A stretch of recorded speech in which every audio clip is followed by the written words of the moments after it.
नमस्कार साथियों, आप सभी का एक बार फिर से बहुत बहुत स्वागत है। और आज का मेरा टॉपिक है पैराफिलिया, जो कि मेंटल हेल्थ नर्सिंग में जो 6th सेमेस्टर है उसका टॉपिक है पैराफिलिया। ये बहुत ही इंटरेस्टिंग सा टॉपिक है, इसलिए मैंने सोचा इस पर वीडियो बनाते हैं क्योंकि ये थोड़ा सा अलग टॉपिक है। तो जो मेंटल हेल्थ नर्सिंग की जो सीरीज़ की शुरुआत की है मैंने, इसमें ग्रुप थेरेपी के बारे में मैंने पिछले वीडियो में बात कर लिया था। आई होप वो वीडियो आप लोग देखे होंगे, पसंद आया होगा। अब आइए दूसरे वीडियो के बारे में बात करते हैं, जो कि है पैराफिलिया। टॉपिक क्या है? पैराफिलिया। चलिए शुरुआत करते हैं इसके बारे में। तो पैराफिलिया क्या है, चलिए समझते हैं। पैराफिलिया, जैसे कि वर्ड आपको दिख रहा होगा पैराफिलिया, ये क्या है? ग्रीक वर्ड है, ठीक है। दूसरा आप जान लीजिए कि इसको अगर हम ब्रेक डाउन करें तो इसमें पैरा, जिसका मीन्स मतलब क्या है? अराउंड या बेसाइड या एबनॉर्मल। तो मुझे थोड़ा सा एबनॉर्मल वाला वर्ड ज़्यादा अच्छा लगा। दूसरा है फीलिया। फीलिया का मतलब क्या होता है? फीलिया का मतलब होता है अट्रैक्शन, ठीक है।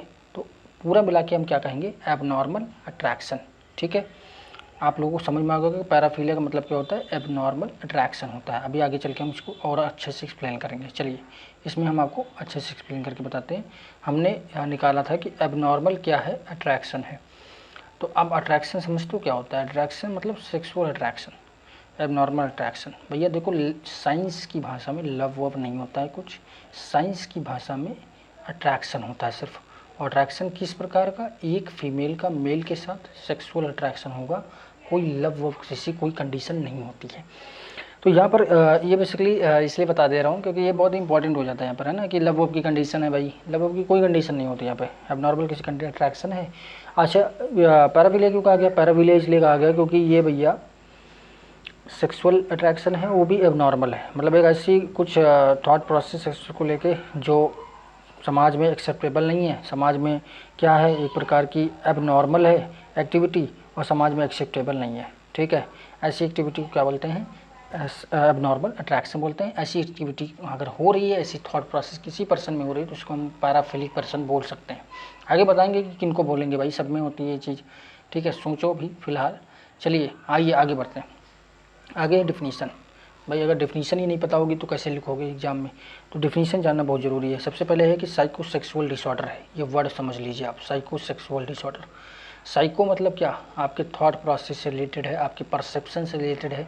आप क्या सोचते हैं, आप क्या परसीव करते हैं, वो है साइको। और सेक्सुअल मतलब सेक्स के बारे में आप क्या थॉट सोचते हैं, सेक्स के बारे में आप क्या परसीव करते हैं, वो हो गया साइकोसेक्सुअल। और डिसऑर्डर मतलब आपके अंदर अगर एबनॉर्मल थॉट आ रही है सेक्स को लेके, एबनॉर्मल थिंकिंग आ रही है सेक्स को लेके, जो कि सब सोसाइटी में एक्सेप्टेबल नहीं है, तो that is the psychosexual disorder. अब यहाँ पर एक वर्ड आता है कैरेक्टराइज्ड, बहुत इंपॉर्टेंट वर्ड है। मैं आपको बता दूं कि कभी भी किसी भी डिजीज कंडीशन को अगर डिफाइन करना है तो करेक्टराइज वर्ड नहीं लिखोगे तो मज़ा ही नहीं आएगा उस डिफिनीशन को डिफाइन करने में, उस डिजीज कंडीशन की डिफिनीशन डिफाइन करने में। क्यों? जैसे कि मैं आपको एग्जांपल दूं, मलेरिया। मलेरिया कैसी डिसऑर्डर है?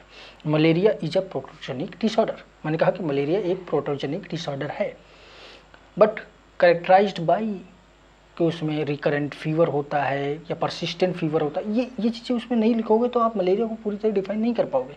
उसी तरीके से साइकोसेक्सुअल डिसऑर्डर करेक्टराइज्ड बाई, किन किन करेक्टर के आधार पर हम कहेंगे कि साइकोसेक्सुअल डिसऑर्डर डिफाइन हो गई। डिफिनीशन लिखने का बहुत बढ़िया तरीका है। तो करेक्टराइज बाई रिकरेंट इंटेंस या सेक्सुअली अराउजिंग फैंटेसीज, सेक्सुअल अर्ज हो, बिहेवियर हो, बिहेवियर में सेक्सुअल बिहेवियर दिखे, या अपना ही एक खुद की दुनिया में फैंटेसी है, उसकी खुद की दुनिया में रह रहा है भैया बंदा, और रिकरेंट इंटेंस हो, उसमें बहुत ज़्यादा इंटेंसिफाइड सेक्सुअल थॉट आ रही हो, तो वो भी कंडीशन यहाँ पर हो जाती है। नॉन ह्यूमन ऑब्जेक्ट इसमें आएंगे। नॉन ह्यूमन ऑब्जेक्ट के कारण आपका सेक्सुअल थॉट उत्पन्न हो रहा है। सफरिंग या ह्यूमिलेशन ऑफ वन सेल्फ या अदर पार्टनर, भैया पार्टनर को बीट करके, पार्टनर को ह्यूमिलेट करके उनके अंदर सेक्सुअल प्लेजर मिल रहा है, ठीक है। या फिर नॉन कंसेंटिंग पर्सन के साथ सेक्सुअल थॉट को दिखाने का भी अगर प्लेजर मिल रहा है, तो ऐसी कंडीशन को बोलेंगे जो है साइकोसेक्सुअल डिसऑर्डर, और इसके बोलते हैं पैराफिलिया। क्या बोलते हैं? पैराफिलिया, ठीक है। तो आपको समझ में आ गया होगा कि साइकोसेक्सुअल डिसऑर्डर है characterised by recurrent intense sexually arousing fantasies, sexual urge या बिहेवियर जनरली इन्वॉल्विंग फॉलोइंग। ये लिख सकते हो, या फिर लिख सकते हो कि characterised by non human object, the suffering और ह्यूमिलेशन ऑफ वन सेल्फ या other partner, non consenting person, behaviour. इतना भी लिख दोगे तब भी आपको डेफिनेशन मानी जाएगी, और बहुत अच्छी डेफिनेशन मानी जाएगी, ठीक है। तो डेफिनेशन समझ में आ गया होगा आई थिंक, आई होप ठीक है, तो थोड़ा सा और एक्सप्लेन कर देते हैं डेफिनेशन को ताकि आपको दिक्कत ना हो। तो 2 से 3 वर्ड ध्यान रखना। पहले लिखना कि साइकोसेक्सुअल क्या है, साइकोसेक्सुअल डिसऑर्डर है, ठीक है, पहला वर्ड ये लिख देना। दूसरा लिखना characterised by recurrent intense sexual fantasy हो सकता है या बिहेवियर हो सकता है, विच इन्वॉल्व्स फॉलोइंग क्या क्या, नॉन ऑब्जेक्ट, ठीक है, नॉन ऑब्जेक्ट, ठीक है, आपका नॉन कंसेंटिंग पर्सन हो सकता है, या फिर किसी को ह्यूमिलेट करके या जो है पेन पहुंचा के भी अगर सेक्सुअल प्लेजर मिल रहा है तब भी दिक्कत है। तो आपको समझ में आ गया होगा डेफिनेशन पूरी तरह। चलिए आगे बढ़ते हैं। कॉजेज के बहुत इंपॉर्टेंट है भाई कॉज। किसी डिजीज के कॉज को अगर आप नहीं जान पाए, किसी डिजीज के अगर आप कॉजेज को नहीं जान पाए तो डिजीज का जानना बेकार है। जैसे कि भैया डिजीज कंडीशन है तो अगर कॉज ही नहीं पता है भाई, किसी के बीमारी का कारण ही नहीं पता तो हम ट्रीटमेंट कैसे करेंगे। तो यहाँ पर सबसे पहला कॉज दिया गया साइको एनालिटिकल थ्योरी। वर्ड से ही समझ में आ गया होगा कि साइको मतलब थॉट या परसेप्शन का हम एनालिटिकल मतलब एनालिसिस करेंगे और फिर उससे हम फाइंड आउट कर पाएंगे। फाइंड आउट किया गया कि क्या दिक्कत हो सकती है। तो जब साइको एनालिटिकल थ्योरी क्या कहती है, साइको एनालिटिकल थ्योरी कहती है कि जो पैराफिलिक पर्सन है ना, उनमें क्या होता है कि उनमें होता है बेसिकली उनकी थॉट या उनकी जो परसेप्शन है सेक्स को लेकर, उसका जब एनालिसिस किया गया तो ये देखा गया कि उनके बचपन में, ये उनके चाइल्डहुड में एक ऐसी कोई सेक्सुअल हैबिट हुई है उनके साथ जो बार बार रिपीट हो रही है, जिसके कारण उनके अंदर ये परसेप्शन आ गया, उनके अंदर ये थॉट आ गया सेक्स को लेकर। आपको मैं एक इंटरेस्टिंग फैक्ट यहीं बता देता हूँ कि sex is the most pleasurous thing made by God. अच्छा, प्लेजर का मतलब क्या होता है, प्लेजरस थिंग कैसे कह सकते हो, आपको मैं एक कॉन्सेप्ट बताता हूँ। जब किसी भी चीज़ में एक ऐसी एक्टिविटी जिसमें आपका फिजिकल मेंटल दोनों लग जाए, कंप्लीटली फुल्ली इन्वॉल्व हो जाए, तो आपको प्लेजर मिलता है। क्या मिलता है, प्लेजर मिलता है। और वो जो प्लेजर मिलता है वो सबसे अलग प्लेजर होता है, मोस्ट इंटेंसिफाइड प्लेजर होता है, सबसे ज़्यादा प्लेजर उसी में मिलता है। ठीक है, तो आप एक चीज़, हम लोग सेक्स में पूरी बॉडी, कंप्लीट बॉडी इन्वॉल्व होती है, प्लस आपका कंप्लीट मेंटल लेवल भी इन्वॉल्व होता है और आपकी फुल बॉडी की एनर्जी इन्वॉल्व होती है, मतलब सब कुछ इन्वॉल्व हो गया। तो ये वाला जो प्लेजर मिलेगा ये कहीं नहीं मिलेगा, इसी कारण सेक्स सबको पसंद आता है। यानी मोस्ट प्लेजरस थिंग इज का व्हाट, सेक्स। अब बचपन में ही मिल गया एक बंदे को, एक बंदा है उसको बचपन में ही मिल गया ये चीज़, तो और कुछ पसंद आएगा उसे, बिल्कुल नहीं आएगा। वो सोचेगा यही वाला प्लेजर मुझे हमेशा मिलता रहे। इसी कारण बचपन में इतना इफेक्ट होता है, किसी और चीज़ से इफेक्ट नहीं, सेक्सुअल एक्टिविटी से सबसे ज़्यादा इफेक्ट होगा बंदा। कोई भी लड़का है, कोई भी बच्चा है, अगर सेक्सुअल एक्टिविटी बचपन में हो गई उसके साथ तो वो उससे सबसे ज़्यादा इफेक्ट होगा, because most affecting thing is made by God. Okay, आगे इस पर हम बहुत सारी बातें करते रहेंगे, हमारे वीडियोज आते रहेंगे इस टॉपिक पर कि भाई सेक्सुअल में। लेकिन ये जो मैंने कॉन्सेप्ट बताया ना कि ये एनर्जी कैसे होती है और कैसे प्लेजर मिलता है, इसमें सबसे ज़्यादा प्लेजर को मिलता है, मैंने बता दिया। एक वर्ड और है कंडीशनिंग, बहुत मज़ेदार है, मेरा फेवरेट वर्ड है। क्योंकि कंडीशनिंग क्यों है भैया, कंडीशनिंग बहुत ज़्यादा इंपॉर्टेंस रखती है किसी भी चीज़ में। एक पर्सन की अपब्रिंगिंग कैसे हुई है वो उसके बिहेवियर में दिखता है। लोग कहते हैं कि आपके बिहेवियर से पता चलता है कि आपकी परवरिश कैसे हुई है।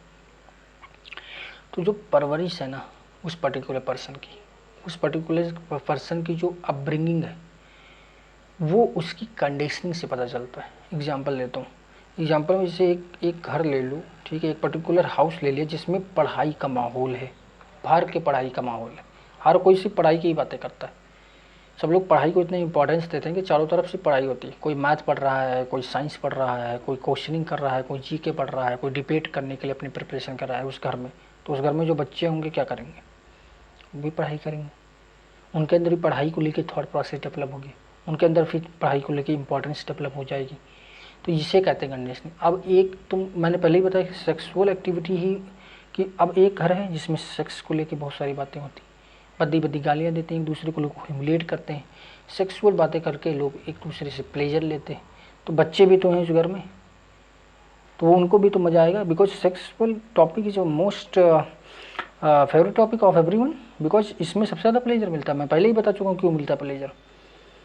तो वो तो ज़्यादा से ज़्यादा इफेक्ट करेगा, ठीक है। तो इससे कहते हैं ब्रेंगिंग, कि बचपन से ही उस घर में ऐसा माहौल रहा कि सेक्सुअल एक्टिविटी को लेके बहुत ज़्यादा एक्सपोजर रहा, ठीक है। मूवीज़ देख रहे हैं, आज की मॉडर्न मूवीज़ देख रहे हैं पूरी फैमिली के साथ में, बहुत ओपन माइंडेड फैमिली बोलते हैं आजकल के लोग इसको। ये नहीं समझते कि सेक्सुअल जो कंटेंट है उसका एक्सपोजर अर्ली लाइफ में हो गया तो आगे चल के पैराफिलिक कंडीशन डेवलप हो सकती है, इसको नहीं समझते लोग। चलिए फिलहाल इसके बारे में बात में करें। चलिए यहाँ पर एक हार्मोनल इम्बैलेंस, आपको दो हार्मोन बता देता हूँ। पहला है टेस्टोस्टेरोन, दूसरा एस्ट्रोजन। टेस्टोस्टेरोन मेल में होता है, एस्ट्रोजन फीमेल में होता है, लेकिन ये भी जान लो कि ये दोनों मेल फीमेल दोनों में होते हैं। अब यहाँ पर कंडीशन क्या है, कंडीशन ये है कि मेल और फीमेल में दोनों में होते हैं टेस्टोस्टेरोन और जो है प्रोजेस्टेरोन, सॉरी एस्ट्रोजन। अब टेस्टोस्टेरोन और एस्ट्रोजन मेल फीमेल में दोनों में, लेकिन इम्बैलेंस हो जाए कि मेल में ज़्यादा हो जाए एस्ट्रोजन तो फीमेल के कैरेक्टर आ जाएंगे, फीमेल में ज़्यादा हो गया टेस्टोस्टेरोन तो मेल के कैरेक्टर आ जाएंगे। कैरेक्टर तो आ ही गए, लेकिन कैरेक्टर नहीं आए, सिर्फ थॉट प्रोसेस डेवलप हो गई, तब भी तो प्रॉब्लम है। थॉट प्रोसेस डेवलप हो गई तब भी तो एबनॉर्मल हो गया, और वो पैराफिलिक कंडीशन हो सकती है।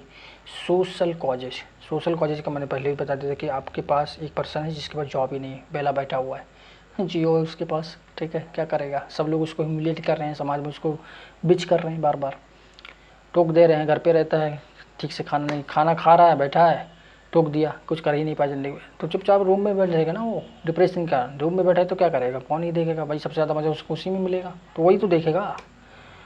तो जो देखेगा, जो जानेगा, तो जो अपनी माइंड को फीड देगा बार बार, वही तो थिंकिंग आएगी। इसे बोलते हैं सोशल कॉज। इसका कारण क्या है, सोसाइटी के कारण वो भागा, वो सोसाइटी के कारण अफेक्ट हो गया भाई, ठीक है। तो कॉजेज समझ में आ गए, मज़ा आया होगा कॉजेज में, काफ़ी इंटरेस्टिंग तरीके की बातें की मैंने इसमें। चलिए आगे बात करते हैं फैटिज्म। ये जो है ना टाइप्स, ये पैराफीलिया के टाइप्स हैं, आप जान लीजिए पैराफीलिया के टाइप्स हैं। और पैराफीलिया के टाइप्स में कुछ ही टाइप्स मैंने यहाँ पर बताए हैं, बहुत सारे टाइप्स होते हैं इसके। सबसे पहले मैंने बताया फैटिज्म। फैटिज्म क्या होता है, जब नॉन लिविंग ऑब्जेक्ट से आपका अराउजल हो, मतलब सेक्सुअल थॉट हो रही है नॉन लिविंग ऑब्जेक्ट से। लड़की का बुरा देख लिया भाई बंदे ने, और बंदे ने बुरा देखा, उसके अंदर सेक्सुअल थॉट डेवलप हो गई, अलग ही फैंटेसी में चला गया, वो इमेजिन ही कर रहा है सब कुछ। क्या है, फैटिज्म बोला जाएगा। फैटिज्म के थॉट में लड़की बंदी की सॉक्स देख लिए, सॉक्स देख के ही अलग ही थॉट में चले गए भैया, फैंटेसी की दुनिया में चले गए, सेक्सुअल फैंटेसी है उनकी, अरे मज़े ही आ रहे हैं अब, तो फैटिज्म कंडीशन हो जाएगी, मज़े ही मज़े हैं उनके। नेक्स्ट है ट्रांसवेस्टिज्म। ट्रांसवेस्टिज्म क्या है कि एक बंदा है, वो बंदी के, अपनी बंदी के कपड़े पहन लेता है, क्लॉथ्स को पहनता है और मज़े लेता है, उसको मज़े आ रहे हैं, बंदी के ब्रा को पहन लिया, मज़े आ रहे हैं भाई, फीलिंग आ रही है उसको सेक्सुअल वाली, ठीक है, मज़े आ रहे हैं, सेक्सुअल प्लेजर मिल रहा है, तो इसको बोलते हैं ट्रांसवेस्टिज्म, इस कंडीशन को। सेक्सुअल सैडिज्म, सेक्सुअल मैसोज्म, आगे इस पर बढ़िया से वीडियो बनाएंगे इन दोनों टॉपिक पर, क्योंकि काफ़ी मज़ेदार टॉपिक है। सेक्सुअल सैडिज्म क्या होता है, गिव, और मैसोज्म क्या होता है, टेक। गिव मतलब क्या, पेन, और टेक भी पेन। क्या करेगा सेक्सुअल सैडिज्म में, जो सेक्सुअल सैडिज्म वाला पर्सन होगा ना, जिसके अंदर सेक्सुअल थॉट है लोगों को, वो क्या सोचेगा कि अपने पार्टनर को जो पेन देता है, किसी भी तरीके का पेन, उससे उसको मज़ा आता है, सेक्सुअल प्लेजर मिलता है, उसको बोलते हैं सेक्सुअल सैडिज्म। समझ रहे हो, अलग ही दुनिया चल रही है इधर। सेक्सुअल मैसोज्म क्या होता है, सेक्सुअल मैसोज्म होता है कि भैया कहता है मुझे पीटो, मतलब मुझे पीटो, मुझे पीटो, मुझे मारो तो मुझे मज़ा आएगा, समझ रहे हो, तो इसको बोलते हैं सेक्सुअल मैसोचिज्म, ठीक है। नेक्स्ट है एग्जिबिशनिज्म और वेरिज्म। एग्जिबिशनिज्म क्या होता है, एग्जीबिशन समझते हो, एग्जीबिशन, एग्जीबिशन, बुक्स एग्जीबिशन, बहुत सारे एग्जीबिशन होते रहते हैं। तो एग्जीबिशन का मतलब होता है, क्या होता है एग्जीबिशन का मतलब, एग्जीबिशन का मतलब दिखाना, शो ऑफ करना। जब पब्लिक में कोई पर्सन, जब कोई पर्सन पब्लिक में जाके अपने जेनिटल ऑर्गन्स को दिखाता है तो उसको बोलते हैं एग्जिबिशनिज्म।